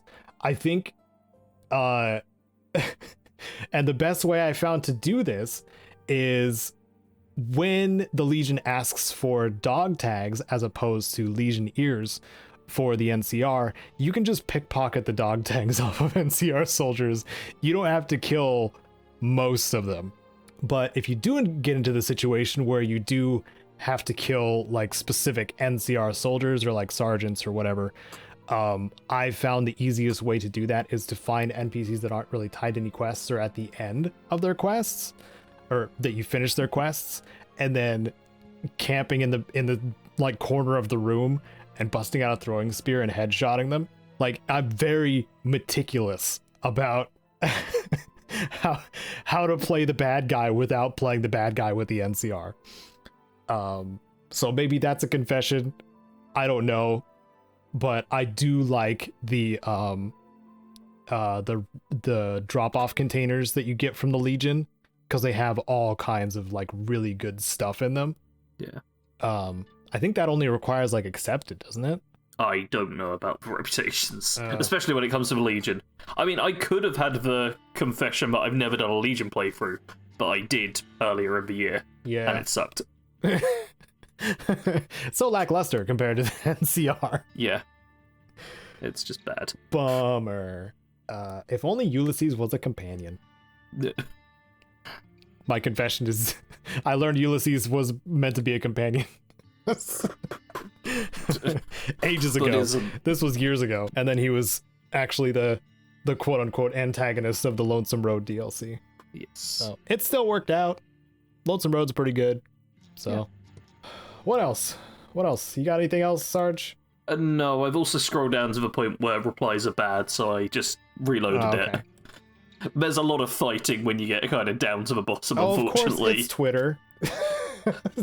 It wouldn't be Twitter without people fighting about stupid things. Yeah. It's funny, because it's people being like, oh, I never played New Vegas, and then other people being like, 76 exists, and that is bad. What? And that's kind of the bottom replies. Fortunately, there's not many people like replying to those. My confession is 76 is bad. Yeah. There's a couple of replies like so that, funny. And comparing it to Fortnite, as I see far too often, because they are the same game. Yes. Have you not seen this? I think it's because 76 had a battle royale for some time. Yeah, because Nuclear Winter is definitely still in the game, right? All this does is prove how much attention they're not paying to 76. Yeah. They just have this vision of it that's from like the launch of the game, which was terrible. Hey, Vault of Daedalus liked my tweet. Yay. What? Better like for a reply of me being overly aggressive in a jerky way. I doubt it will happen. And somebody said, get out. Oh, I've got to... I'm going to make people mad, dude. Yeah, let's do it. If this tweet keeps going, I'm going to make people mad. So we don't have any others? No? No, I think we can move on to the what you playing What are section. you playing, Sarge? Tell me what you're playing. Commenters, tell us what you're playing also. Because this is all over the place. Yep. I have been playing 2 games, basically. And both of them were released about a decade ago. Nice. The first is Skyrim Anniversary Edition. No, what? Which, yeah, believe it or not, I don't. I've been playing that like crazy. Like crazy. Yeah. How many videos of it have I made in the last 2 weeks? I was like 1, 2, 3, 4, 5. You're killing it. What does that go up to? 6? No, I've only made 5 videos of it in the past 2 weeks. Because it released like a few weeks ago. But they're quality videos. They are pretty decent, yeah. It's been character builds. Mm-hmm. There's a lot of them. I made a Stormcloak Legion one. I've got... what will have released yesterday when this comes out is a mage build. And then, in time for the next episode of a PIPCAST, there'll be an unarmed build, which has a reference to our D&D campaign, and is like a bit overpoweredly strong to some extent, thanks to Caedo sharing like what he found out about some punchy gauntlets with me. I've been asked to like make an unarmed build and a necromage build forever, and I steered away from both of them. Unarmed because before Anniversary Edition, every build was the exact same. Yeah, it was just enchanting, put on the best gauntlets, be a Khajiit. Yeah, that's it. It was very boring and straightforward. I was actually able to do something a little different with it this time. And Necromage hits the point for me where it is basically the line between glitches / exploits. Like, I'm never fully convinced it's not kind of exploity, but I'm also like, oh, well, maybe it's fine because that's kind of its effect. Like, it very much walks the line for me, and I've avoided using it. So, I finally decided to use it in this build, just to make the unarmed character a bit stronger. But, yeah. Then the week after that, I go for a more simple build, and I'll have the Silver Slayer out, which is just silver equipment, which is fun. And then the week after that, there's gonna be... It's gonna be a complete flip of my normal builds, that's all I'll say. Oh boy. But, yeah, I've been doing that with Skyrim, and just yesterday, I jumped back into Kingdoms of Amalur Re-Reckoning after the Fates 1 DLC was announced, and it did not take me long to absolutely just beast through the game. I posted a tweet the other day of me kicking the butt of a Bogfresh, which I was told to kill for a quest. I managed to get a sneak attack on it despite it being surrounded by boggarts, as they're called. So little, like, the mini tree spirit things. Yeah. And yeah, I get the sneak attack as they all spin around. I do like a double blast of a finesse, like area of effect thing. I go into reckoning mode and then destroy everyone with multiple abilities. It is a thing of beauty. It's like 45 seconds for the entire fight, or slightly more than the entire fight, because just before it and after. And it is so cool. I get the reckoning kill on the Bogfresh. It is a thing of beauty. I'm actually watching it now as I speak. That's awesome. The game has the most cinematic fights where you are actually in control. Yeah. Which I love. Except... you know what, technically... Oh? I was going to say, except for something that was giving me PTSD the other day, at least it felt like it, the Maid of Windermere fight. That's not ringing any bells. I just found myself... I was playing on a harder difficulty, and the Maid of Windermere fight was very difficult. Maybe I chose to do it earlier. She spawns a bunch of additional enemies, and the sides of her boss room all have like these acid pools with tentacles in them, or like branch thingies.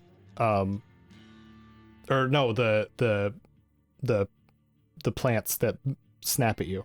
All right. So like basically nowhere is safe in that arena, and you're screwed all the time. Yeah. I think that's like the first time I raged. It's at Kingdoms of Amalur. I think I was, because everything else is relatively straightforward, but that fight in particular, it had a weird glitch that apparently I learned this late, like a couple of days ago, that even though some bosses spawn with a portion of their health, because she is staged the way that she is, all of the ads are spawned at once if you die in return. So then if you fail the first time, you have to have an even harder boss fight the next time. So maybe it was that. Maybe that's what was causing me so much pain and anger. Yeah. But yeah, anyway, the rest of the game's great. Yeah, the game is great. I feel like I raged the previous time I tried to go back to it, but this time I did great. Not only with that Twitter clip, but I also fought other Freshes, and I used blocking perfectly to take 0 damage in a fight with Fresh, who are quite tough enemies, who have like area of effect attacks, they have really accurate range attacks, and they have powerful melee attacks. They're rude. The Threshers are rude. Yeah. I managed a 0 damage fight against one by perfect blocking, which felt very satisfying. What can you perfect block with them? I can't remember. You can just use your shield. No, I mean, what attack can you perfect block? Is it the root attack? Oh, you can block all the attacks. If you want a counter block, I think it's just when you're like right up close and they do like a standard swing. I'm not sure if you can get like a counter with it. Yeah, I was thinking about like parry type stuff. You're talking about... Yeah, for a parry. I'm just talking about like blocking where you take no damage and it's always like angled correctly. Because you have to have the right angle for your blocks. Yes. You can't just hold up your shield. If someone hits you in the side or the back, you still take damage. Yeah. So I was just like, there's not a lock-on as well, which I personally like, but I feel like other people who play more third-person games might not be so big a fan of. But it meant that I had to like position myself correctly and just do stuff like that. It was good. Yeah, I've been playing for quests. I also spoke to some people. I spoke to like an innkeeper in an area called the She, spelled Sidhe, but pronounced she, which is interesting. Fantasy words, man. It's a Fey pronunciation by the sound of it, because apparently there's not many mortals in the area. But yeah, it was quite a bit of fun, just exploring a bit of the world. I was very down for it. Really enjoying my time with it. Planning on probably streaming a little bit of it. Maybe this weekend, maybe next week. Like prepping it. I want a character prepped for Fatesworn. Because there's a new level cap, I'd kind of like to actually max out my character level if possible. And build like a really good finesse character. Yeah. And just kind of like experience a top level. Yeah. Mm-hmm. Yeah. But I think I have several characters I can just load up that I'll probably just start with. Yeah. Because I did have like a level 21 character, but I didn't want to go and play them. Even though you can mix things up, I did want to play for a bit more of the game. And I've already gone from like I think I started level 5 and I'm at level 10 or 11 now. Mm-hmm. Like, I'm getting through things pretty quickly. Well, if I'm awake for said streams when they happen, I'd be down. Hang out in the stream, watch some more Amalur. Always down. It will definitely happen at points. So is that it? Is that? Yep, that's been it for me. Skyrim content and Amalur content coming soon. Yeah. I did make a video that went up just the other day about the worst Elder Scrolls game I've ever played. Yeah, that's right. You should have mentioned that too. The Elder Scrolls Legends video. I watched that. Oh, you spoiled what the name of the game is. Oh, sorry. I was trying to bait people in and be like, oh no, I do actually ask in like the pinned comment. Well, no, it's not a big deal at all. Because I do ask in the pinned comment like, oh hey, is there an Elder Scrolls game you think is worse? And people have talked a little bit about that. People have also, what I've seen a fair bit of is people being like, it's not an Elder Scrolls game. Yeah. Which... It is, though. Yeah, it is. Believe it or not, the Elder Scrolls Legends is an Elder Scrolls game. Yeah. Just like how Fallout 76 is a Fallout game. Yeah. But that's like a pet peeve complaint I see people make. Yeah. When all they mean is, I don't like this game. They're like, no, it's not real. This game doesn't exist to me, therefore it's not part of the franchise that I like. Yeah. It's fine, I guess. It's annoying. Yeah. So I have been playing, I was going to say like Skyrim Anniversary Edition, obviously, because I've been working on a video as well. It's going to be fishing, unique sea you get through fishing. I don't know how I'm going to title it yet. That is the working title. Also, Valheim, a game that also has fishing that's a lot more engaging, surprisingly, even though it has one variety of fish. The fishing itself is actually a bit more active in Valheim. That's good. But not by much, but it is. You can still control the camera. I just decided to jump back into Valheim because they've had, since the Hearth and Home update, I popped into my world like momentarily just to be like, hey, this is a lot of cool new stuff. And then I had no motivation to like build anything because I already had something built up. So I decided to take my character with the level of skills that he already had and move to New Seed and like drop off all of my end game powerful gear and stuff like that and kind of just start fresh. And that's been kind of fun. I've had Moderator Stark pop in every so often. Kite's hung out a couple of times, just helping like gather materials and stuff like that. Help build a tiny bit. Yeah, it's just more Valheim. There's a new the enemy AI change was kind of interesting. Like they're just way more aggressive. So when you have like base attacks and stuff like that, they will like try to Pac-Man through your base. It is absurd.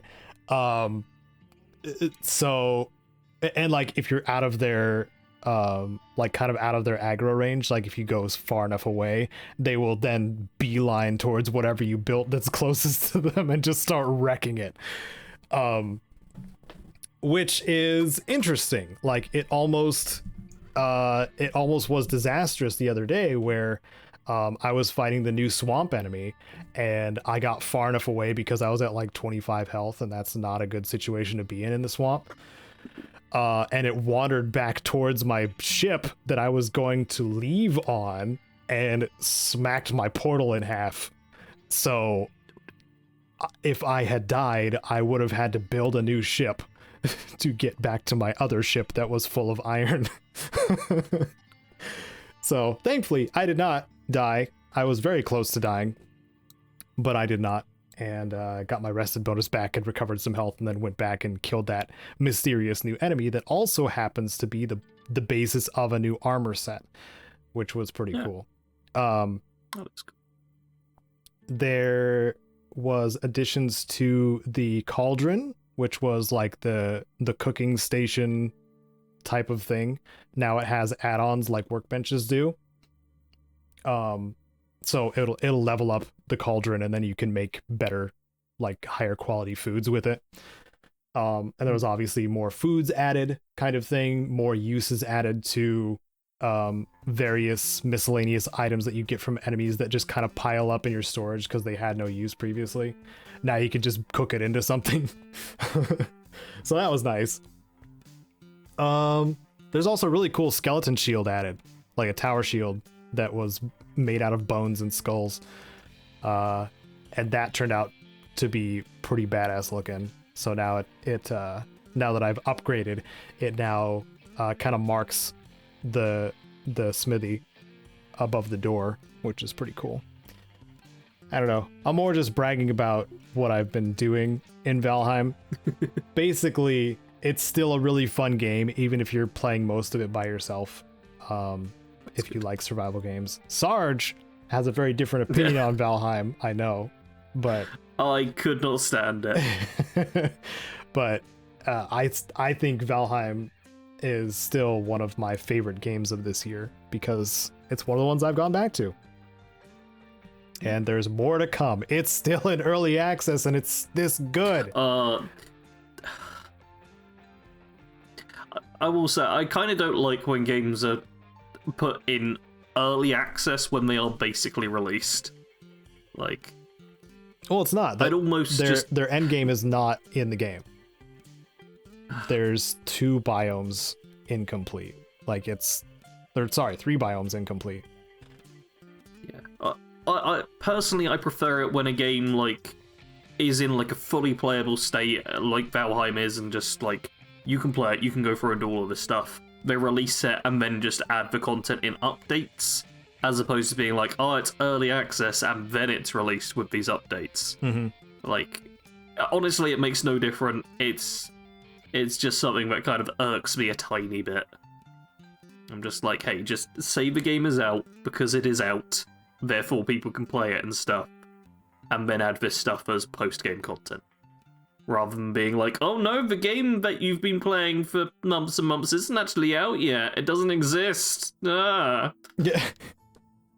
I don't know. I mean, in this case, it's an indie developer, so they had something to show more than a vertical slice, thank goodness, and needed more support for their game and got, well, way more support than they expected. This was a team of 5 people initially.